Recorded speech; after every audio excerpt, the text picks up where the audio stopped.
the most anticipated new MMORPGs of the year going up against the top 5 MMOs voted by you. Hey G Nation, I'm Ben and today on Android Gamespot, the top 10 best versus new MMORPGs of 2021. I would love to know your own ranking down in the comments below, and without any further ado, let's do this! Number 10. Odin Valhalla Rising. Easily one of the most anticipated MMORPGs of the year by many, myself included. Odin was recently released in Korea and I tried really hard to get it working, but to no end. One of our Discord moderators, Ugo, got to play it and his impression is pretty much the same as I've heard from friends and read online. It's a beautiful game with lots of balancing issues, repetitiveness and the autoplay pandemic. At this point, all we can hope for is that Lionheart Studio hears the alarm bells and get busy fixing up the game for the global release. And honestly, I doubt that's gonna be the case, but if they actually do try, there is a lot of work up ahead, and I got my fingers crossed. Number 9. World of Dragon Nest.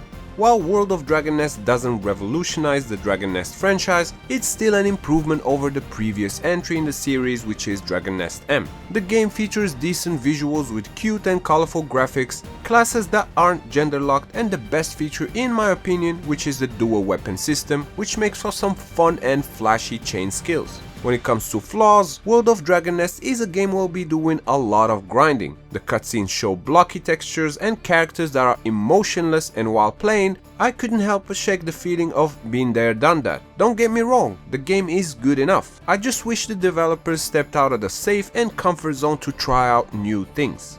Number 8. A3 Still Alive. Following its release late 2020, A3 received a bunch of updates, with the latest one in July bringing a Fastpass premium option, a new PvP mode called the Tower of Greed, which lets you climb the tower and fight both monsters and other players to earn keys.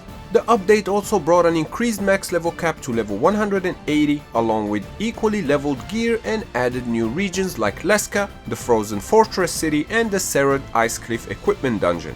I played A3 during my first live stream ever and I was pleasantly surprised with the Battle Royale mode in the game, and I'm glad to see that the developers are still mixing things up and adding new fun modes to the twist. That's probably the best way to stay alive in the super crowded mobile MMO arena. Number 7. Naruto Slugfest.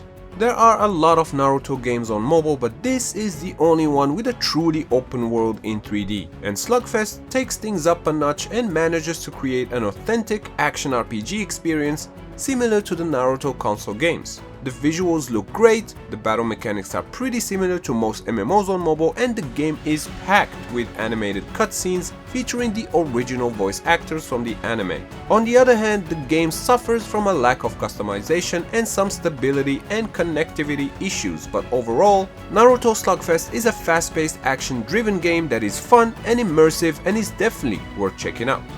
Number 6. Dragon Raja. Featuring some eye-popping gorgeous visuals, Dragon Raja received a bunch of updates in the past year or so, bringing in the grand weddings for when you wanna get married. The fee is 520 diamonds and all your friends who attend will get rewards like extra XP, evolution stones and more. The Weapons of Sins also made their debut. These are very powerful weapons and can only be used if you're level 100 and above. There is also a new feature in the Pet Expert section which allows you to check the genealogy of your pet and find out things like breed, details of parents and more. I saved the best for last, and that's the crossover event with none other than Neon Genesis Evangelion, the classic Japanese anime. The event featured secret missions and exclusive rewards like the Type 01 vehicle. Very cool stuff. Number 5. Ragnarok X Next Generation. I got the chance to be one of the 30,000 players able to join the closed beta, and despite the name, Ragnarok X Next Generation feels somewhat nostalgic, while at the same time giving the feeling of a brand new adventure. The visuals are colorful with the chibi art characters, and just everything in the game has enough charms to keep you playing. There are cinematic cutscenes with every main quest, and the story of ruined Midgards is catchy enough that I found myself resisting to press the skip button. The new stamina system is one of the classic features making a comeback, and it allows you to farm 24/7 without any roadblocks, and while there is autoplay here, you can simply turn it off. I recommend this game to Ragnarok fans and for those of you looking for a cute and charming adventure. Number 4. Ni no Kuni Cross Worlds.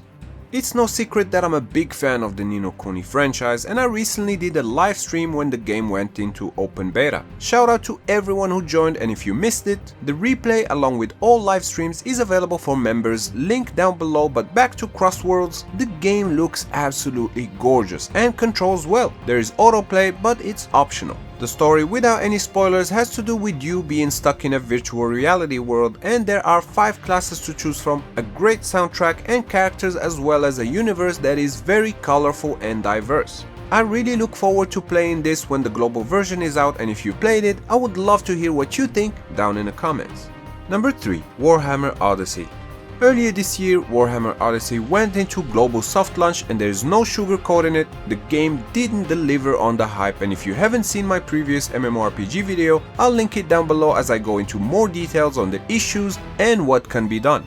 Since then, the game has received several patches with fixes to the main story quest, loot drops increase and UI improvements. The level cap has also been increased alongside additional story quests and new skills added for each class. The third and last patch started to shift the focus on new content, for example, the Warhammer Skulls event, which came with new cosmetics and a die system. So the big question is the game fixed now? And the answer is not completely, but it's a much better game than it was a few months ago. And with the way the developers are patching the game, we may be looking at one of the best MMORPG games on mobile by the end of the year, and that is exciting. Number 2. Black Desert Mobile. Still going strong as one of the top contenders, Black Desert Mobile got many updates this year, adding a new boss rush, new classes like Archer, Shy or the Katana Specialist Sura, and a bunch more, but Constellation is probably the biggest update the game has received so far. This feature introduces a new story where the stars have lost their light due to Elezra, and you need to restore it with the help of 6 characters from your family. Black Desert Mobile is all about jaw-dropping visuals, fast-paced and stylish combat, and a vast world just oozing with NPCs to meet and quests to take, and it has done many things better than Black Desert Online. Definitely a high recommendation. Number 1. RuneScape Mobile.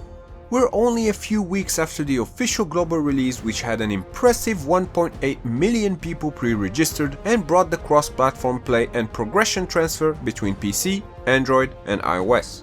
RuneScape features beautiful graphics, a well-optimized engine and mechanics, and a ton of content to explore. The game is designed to run on most phones, and that's great because I believe that no one should miss out on one of the greatest MMOs on mobile just because they don't have the latest or most powerful phone out there. RuneScape brings with it a massive sandbox world with lots of fun quests, tight control mechanics, and one of the most loyal and welcoming game communities I can think of. So if you have not played this yet, do yourself a favor and jump right in.